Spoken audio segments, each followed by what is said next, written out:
हैं कि अंतर्राष्ट्रीय बाजारों से ट्यूसडे मॉर्निंग हमारे मार्केट्स के लिए कैसे संकेत है।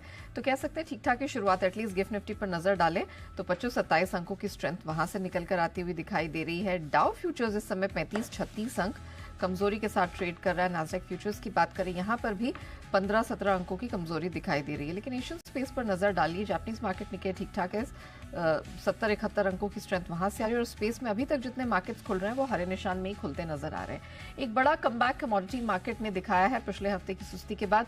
कच्चा तेल 3% तक चढ़ा है और सोना, चांदी, मेटल सब में हमने निचले स्तरों से एक रिकवरी आते हुए देखी है। तो क्या कुछ हुआ है अंतर्राष्ट्रीय बाजारों में, कौन से महत्वपूर्ण ट्रिगर्स, डेटा पॉइंट्स है जिन पर रखनी है नजर, आइए जान लेते हैं। कुशल के पास है पूरी डिटेल्स। कुशल, मॉर्निंग, क्या कुछ हुआ है? बड़े मिले जुले से संकेत दिखे हैं, तो एग्जैक्टली कौन परफॉर्म कर रहा है, कौन नहीं परफॉर्म कर रहा है, क्या हो रहा है?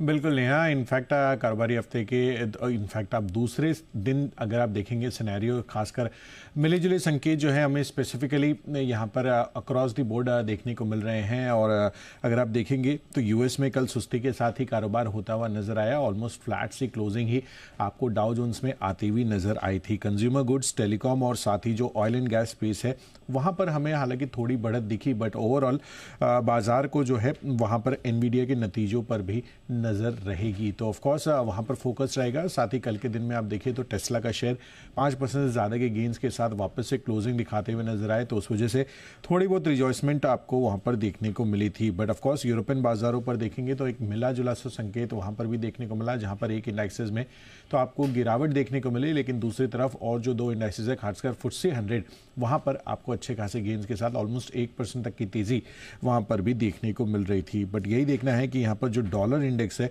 वहां पर 7 दिनों की जो एक तरफा तेजी हो रही थी उस पर अब ब्रेक लगता हुआ नजर आया है।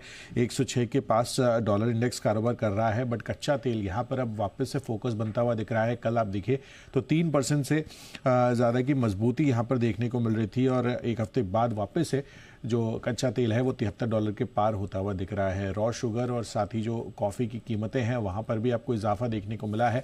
तो देखना होगा कि उन सब शेयरों से, उन सब कमोडिटीज से जुड़े हुए जो शेयर्स हैं उन पर किस तरह का इंपैक्ट आपको आता हुआ दिखता है। बट ऑल इन ऑल अभी मिला जुला सा सेटअप है और इसी वजह से GIFT Nifty almost flat to slightly positive आपको कारोबार करते हुए दिख रहा है। चलिए, तो ना खराब संकेत हैं और ना ही बहुत अच्छे तोड़फोड़ संकेत दिखाई दे रहे हैं। एक मिक्स्ड और दायरेबंद क्यूज ही मिलते हुए दिखाई दे रहे हैं। धन्यवाद कुशल डिटेल के लिए।